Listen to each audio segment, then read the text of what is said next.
The autumn wind cuts through the Connecticut Valley, carrying with it the scent of decay and forgotten promises. Against the gray October sky, Bailey Mansion rises like a monument to everything America pretends not to see about itself. 47 rooms, 23 bathrooms lined with Italian marble, hand-carved mahogany staircases that spiral upward like the ambitions of men who built empires on the backs of children. I'm standing at the gates now, looking up at the stone facade that cost $2 million in 1913. That's over $50 million in today's money. The numbers don't shock me anymore. What shocks me is how we still tell these stories like they're history, like they're over, like the same thing isn't happening right now in warehouses and factories across this country while we scroll through our phones and order another package we don't need. But I'm getting ahead of myself. Let me take you back.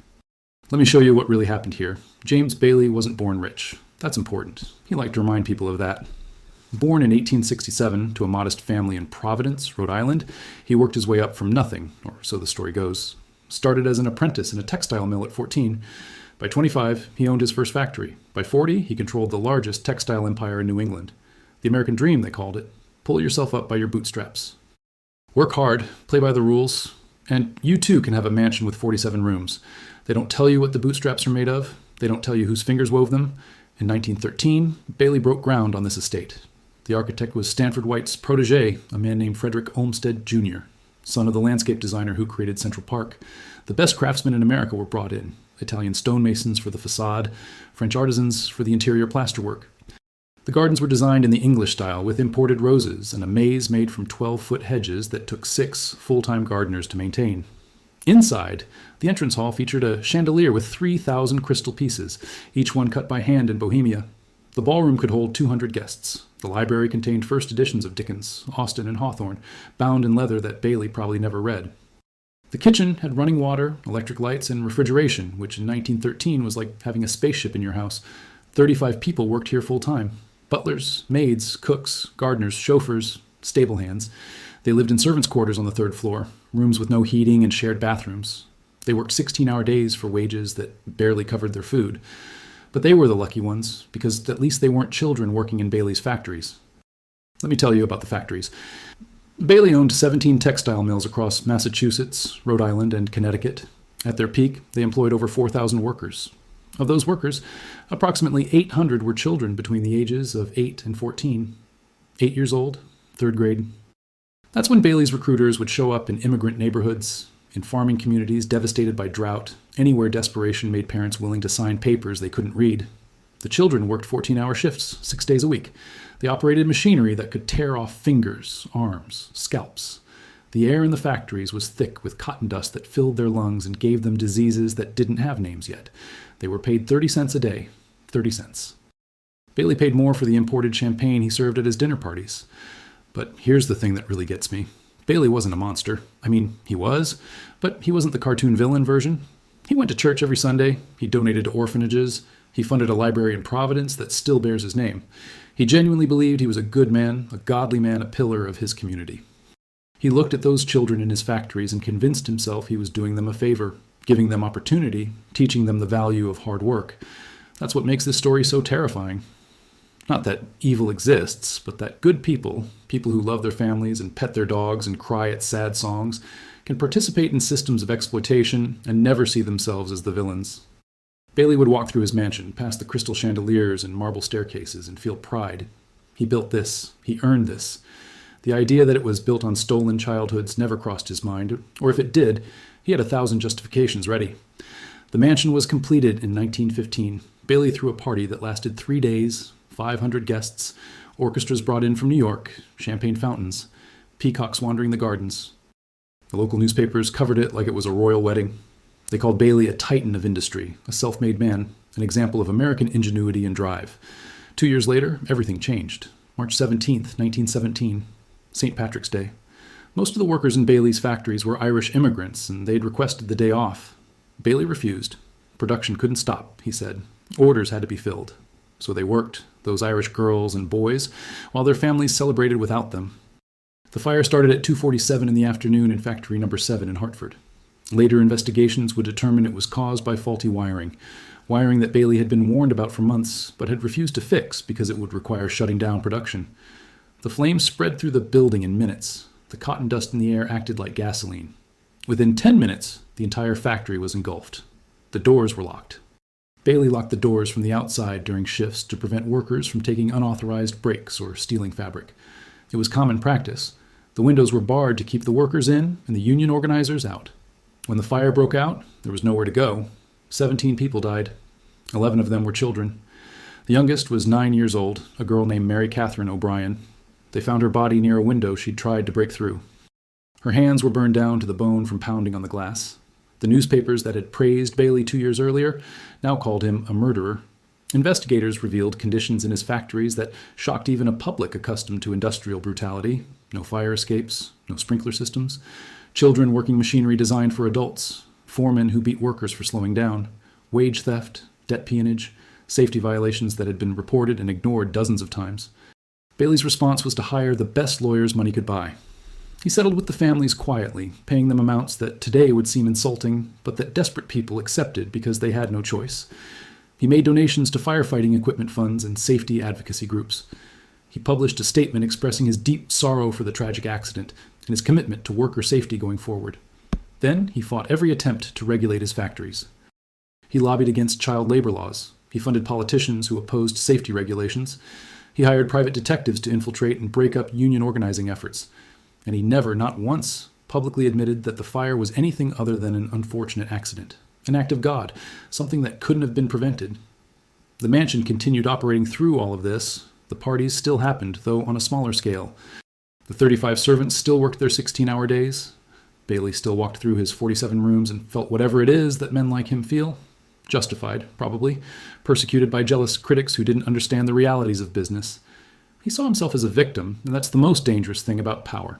It convinces those who hold it that they're the ones being wronged. But cracks were forming. Bailey's wife, Margaret, had always been fragile, prone to what they called neurasthenia back then, which was basically the diagnosis doctors gave to wealthy women who couldn't cope with the hypocrisy of their lives. After the fire, she stopped leaving her rooms. She would sit by the window in her bedroom on the second floor, the one that overlooked the rose gardens, and just stare out for hours. The servants said she was looking for something, but no one knew what. In 1921, Margaret Bailey died. The official cause was pneumonia, but everyone knew it was laudanum. The bottles were found in her nightstand, dozens of them, prescribed by doctors who asked no questions as long as the checks cleared. Bailey held a funeral that cost more than most people earned in a lifetime. He cried convincingly. 6 months later, he married his secretary, a woman 30 years his junior. The 20s roared for people like Bailey. The stock market soared. His factories, now somewhat cleaner due to regulations he couldn't fully block, continued producing textiles for America's growing consumer class. He bought more properties, invested in new industries, started a bank. The mansion underwent renovations, more marble, more crystal, a tennis court, an indoor swimming pool tiled with gold leaf. His children grew up surrounded by this wealth. His son, James Jr., went to Yale. His daughter, Elizabeth, had her debut at the Plaza Hotel in New York. They learned to ride horses, speak French, appreciate fine wine. They learned to walk through the world as if they owned it, which, in a sense, they did. They never set foot in their father's factories. Why would they? That was business. Business was separate from life, from morality, from the real world where real people lived. Then came 1929. You know this part. The stock market crashed. Banks failed. The Depression rolled across America like a flood, drowning everything in its path. Bailey lost millions in the crash. His factories shut down one by one as demand evaporated and credit dried up. He laid off thousands of workers who now had nowhere to go, no safety net, no unemployment insurance, nothing. The mansion became a weight around his neck. The property taxes alone cost more than most families earned in a year. The servants were let go, all but 5. The gardens went wild. The chandeliers gathered dust. Bailey tried to sell it, but who had money for a 47-room mansion in 1932? He borrowed against it, mortgaged it, used it as collateral for loans that were supposed to save his failing businesses. Nothing worked. By 1935, Bailey Textiles was bankrupt. The banks foreclosed on the factories. The mansion was seized for unpaid debts. Bailey and his second wife moved into a modest apartment in Hartford. James Jr. worked as a clerk in an insurance office. Elizabeth married a dentist. The American dream, built on the backs of child laborers, collapsed in less than a decade. James Bailey died in 1941, just before Pearl Harbor. He was 74 years old. His obituary was short, mentioning his business accomplishments, but not the fire, not the children who died in his locked factories, not the fortune built on stolen childhoods. He was buried in a family plot in a cemetery in Providence. The headstone is modest. You'd never know that he once lived in a mansion with 47 rooms. The mansion itself sat empty for decades. During World War II, there was talk of converting it into a military hospital, but nothing came of it. In the 50s, developers wanted to tear it down and build housing, but the structure was so solid, demolition would have cost more than it was worth. So it just sat there, windows broken, roof leaking, gardens reclaimed by wild growth. Local kids would dare each other to break in.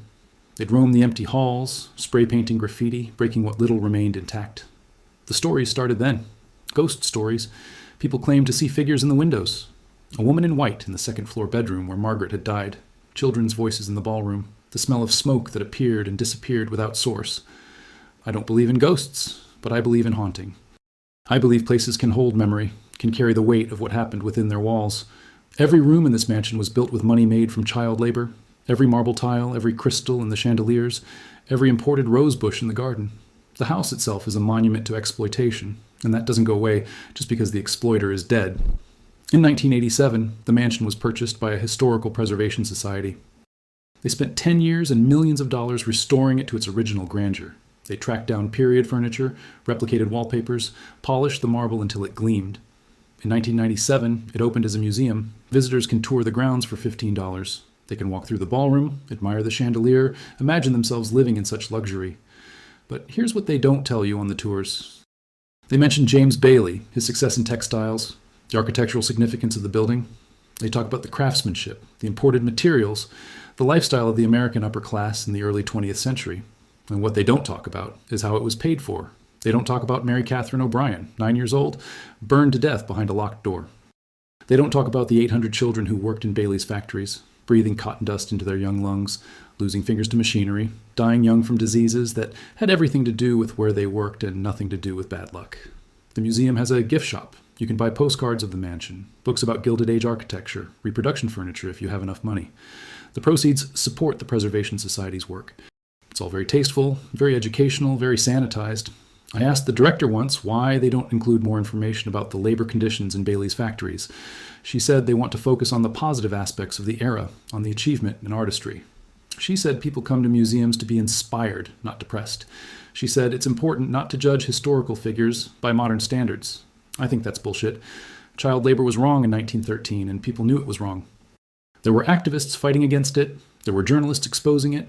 There were parents who refused to send their children to factories no matter how desperate they were. The moral framework existed. Bailey chose to ignore it because it was profitable.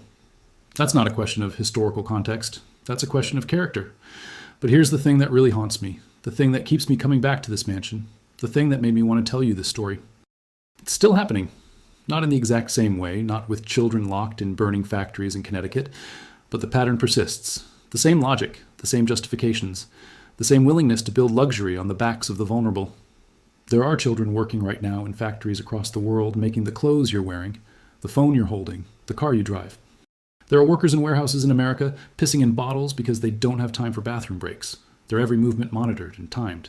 Their dignity sacrificed to quarterly earnings reports. There are billionaires building rocket ships and buying social media platforms while their employees qualify for food stamps. And they all tell themselves the same story Bailey told himself. They're job creators, they're innovators, they're self-made. They worked hard for everything they have. If their workers don't like the conditions, they can quit. If children are working in their supply chains, well, that's unfortunate, but it's a complicated global economy, and you can't expect one company to solve all the world's problems. Well, the mansion is beautiful. I won't lie about that.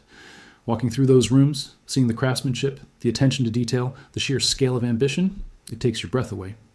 It's a testament to what humans can create when given unlimited resources and skilled labor. But every time I walk through, I think about the cost. Not the $2 million Bailey spent, the other cost. The cost in young bodies worn out before their time. The cost in stolen childhoods. The cost in lungs full of cotton dust, hands scarred by machinery, dreams deferred and denied. The cost in Mary Catherine O'Brien's hands, burned to bone while she tried to break through a window that wouldn't open because James Bailey valued production over human life. The mansion stands today as a monument to that cost, not intentionally. The Preservation Society doesn't mean it that way, but that's what it is. A record of what we're willing to sacrifice, who we're willing to sacrifice, to build empires that outlast us. James Bailey is dead. His factories are gone. His fortune is scattered.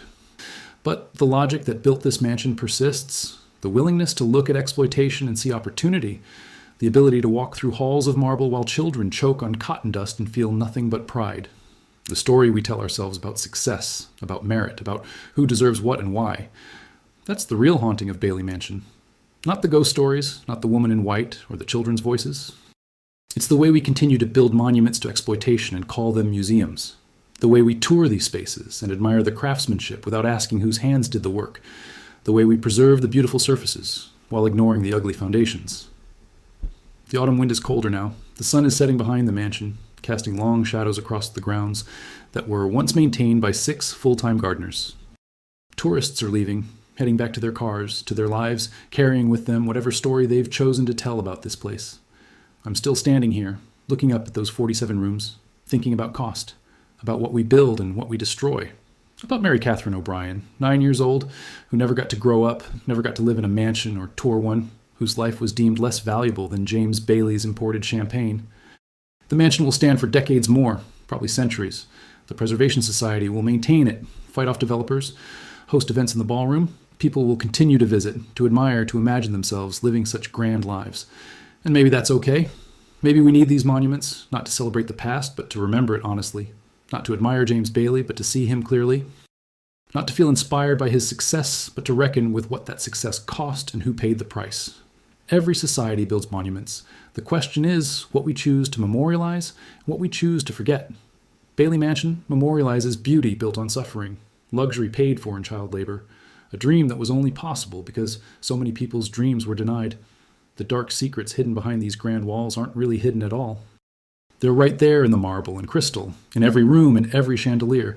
We just have to be willing to see them, to acknowledge that beauty and horror can coexist, that the same system that builds mansions locks children in burning factories, that there's no such thing as a self-made billionaire, only people who learn to profit from exploitation while looking the other way. The gates are closing now. The mansion is settling into its evening silence. But the questions it raises don't close, don't settle. They echo through those empty halls, demanding answers we're still too uncomfortable to give. Who deserves to live in a 47-room mansion?